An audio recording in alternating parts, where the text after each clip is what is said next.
Hello everyone, कसे आहात? Hope तुम्हीही माझ्यासोबत छान असाल आणि छानच राहायला हवं. तर welcome back to my YouTube channel. इथे मी, माझी छोटीशी चिमुताई आणि माझं बिट्टू, आम्ही सगळेजणं नानूच्या घरी आलो आहे.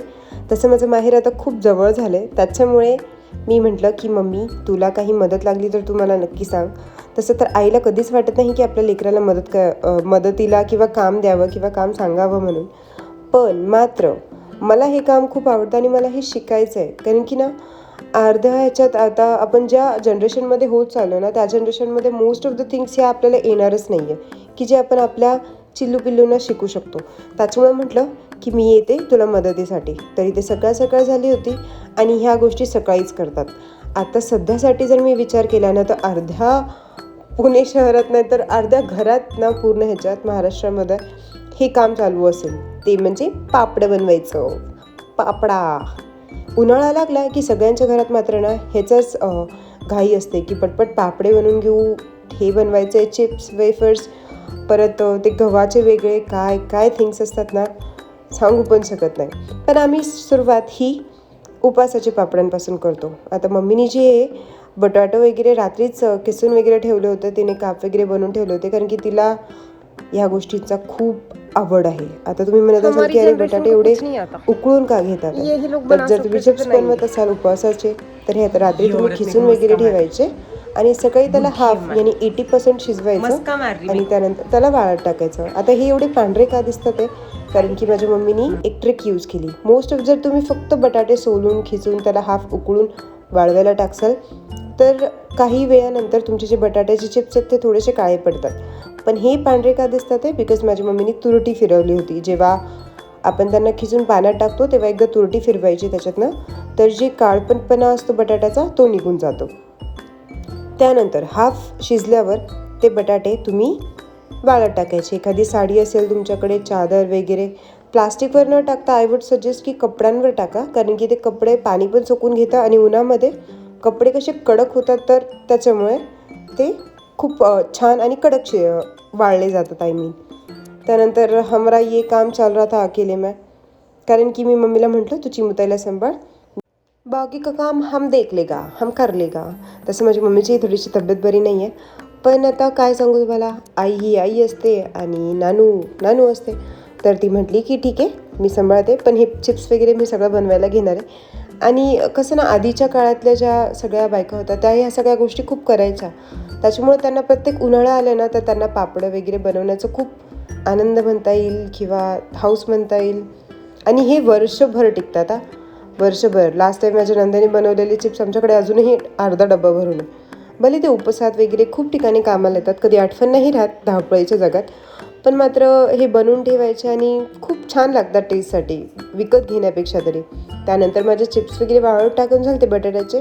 मग माझ्या मम्मीने रात्री साबुदाणा पण टाकला होता, तर तिला मी म्हटलं तू साबुदाणा पण टाक, म्हणजे ना दोन दोन गोष्टी एकासोबत होऊन जातील. तर तसंच तिने केलं, तर रात्री साबुदाणा पण टाकला, त्याच्यामध्ये बटाट्याचा कीस करून टाकायचा आणि त्याला तुम्ही फोडणी देऊ शकता जिरेची, आणि मीठ टाकायचं जर तुम्ही तुमच्या ह्याच्यामध्ये उपवासात मीठ वगैरे खाता तर. त्यानंतर इथे पहा, हा माझा बिट्टू आणि हा माझ्या वहिनीचा बोका आहे छुटकू. ह्या दोघांचे तर बापरे, छुटकू खूप गरीब आहे असं म्हणता येईल, पण माझा बिट्टू खूप नॉटी आहे, खूप खूप खूप. बिकॉज ना, कुठेही जाऊ तो प्रत्येक मांजरीच्या जवळ जायला त्याच्यासोबत खेळायचा प्रयत्न करतो. पण मात्र छुटकू एवढा मोठा असून देखील त्याला घाबरत होता. घाबरत नाही म्हणता येईल, पण त्याच्यासाठी ते नवीनच होतं गोष्टी ना, त्याच्यामुळे. त्यानंतर हा आहे चिकू. हा चिकू खूप मोठा आहे. तुम्हाला जर असं फक्त वाटत असेल ना, एकदम माणसासारखं तोंड आणि एकदम असं इमॅजिनच, म्हणजे मी तुम्हाला सांगू शकत नाही. आता बिट्टू आणि चिकू तुम्ही समोर पाहत असेल केवढे डिफरन्स आहे, तरी पण माझ्या बिट्ट्यामध्ये एवढा धाडस कुठून आला आहे काय माहिती. तो तरीही जातो त्याच्याजवळ, त्यालाही मारतो आणि त्याला लाडही करायला जातो. त्या दोघांची साईज तरी तुम्ही पहा, तुम्हाला कळेल की केवढे मोठे आहेत हे लोक. तर असो, मला ते खूप आवडलं, कारण की माझा बिट्ट्या खूप फ्रेंडली आहे. हा फक्त डॉग्सला थोडासा घाबरतो, otherwise he is the brave man I brought. तर ही आमची मस्ती चालू होती ती पापडं वाळेसपर्यंत. तोपर्यंत आमचा जो साबुदाणा आहे ना, तो शिजत होता. त्यालाही तुम्हाला 80-90%च शिजवायचं आहे, जास्त शिजवायचं नाही आहे, कारण की ते मग किचकिच होऊन जातं. तर ह्यांची तर मस्ती चालू आहे. मग मी म्हटलं ह्यांना तुम लोग मस्ती करो और हम थोड़ा सा शूट करेगा की तुम कैसे मस्ती करता है. पण आमचा बिट्टूच खूप आगाव आहे ॲक्च्युली. हो, चिकू खूप गुड बॉय आहे.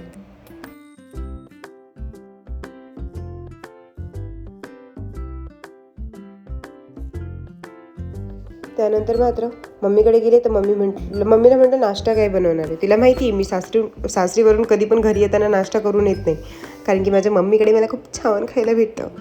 तर तिचं काहीतरी स्पेशल बनवणं चालू होतं. तोपर्यंत आमचं हे जे सारण आहे ते शिजलं आणि मी माझा कॅमेरा घेऊन सब जगह शूट चालू रहा था. तर आणि हे थोडंसं मी पंख्याखाली ठेवलं होतं थंड होण्यासाठी, म्हणजे थोडंसं गाढं होतं. त्यानंतर मग मम्मीने मला पेपर आणि तेल दिलं. आता प्लास्टिकवर मी म्हटलं आधी टाकू नका, आणि आता मी प्लास्टिकवर, कारण की साबुदाण्याचे पापड जर तुम्ही साडीवर टाकसाल ना तर ते निघणार नाही. त्याच्यामुळे तुम्हाला ते प्लास्टिकच यूज करावं लागेल आणि त्याच्यावर थोडंसं मात्र तेल टाकून सगळीकडे सारून टाकावं लागेल आणि मग तुम्हाला ते साबुदाण्याचे पापड टाकायचे. आता एवढ्याशाच उन्हामध्ये माझं मात्र डोकं खूप दुखत होतं. तर मम्मीला म्हटलं चल तू पण सोबत, आणि ती म्हटली की चल तू बघू कसं केलं आहेस ते, मी मदत करते. मग माझ्या चिमुताईला घेऊन आली ती. माझी चिमुताई 2 मिनटं शांत बसली. त्यानंतर तिने माती घेतली आणि सगळ्या पापडांवर टाकली. सगळ्या म्हणजे 2-3च. तर माझ्या मम्मीने तिला उचललं, म्हटली ये क्या मुझे काम करणे देगी नाही. त्याच्यामुळे ती मला म्हटली की तूच हे टाक, नाही तर तू तिला घेऊन खाली जा, मी पापडं टाकते.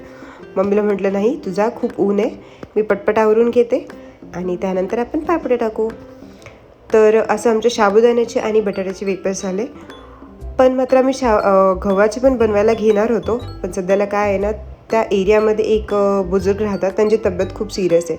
जर असं काही असलं ना तर पूर्ण जेवढी वस्ती किंवा जे गाव म्हणता येईल ना ते सगळं पापडं वगैरे अशा काही गोष्टी करण्याचं बंद करतात, कारण की एकाच्या घरात आजारी आहे किंवा कोणाला वाईट वाटतं आहे आणि आपण आपला सेलिब्रेट करावं ते तिथे नाही आवडत. त्याच्यामुळं गव्हाचे पापड जेव्हा बनवेल मी तेव्हा नेक्स्ट एक व्लॉग टाकेल.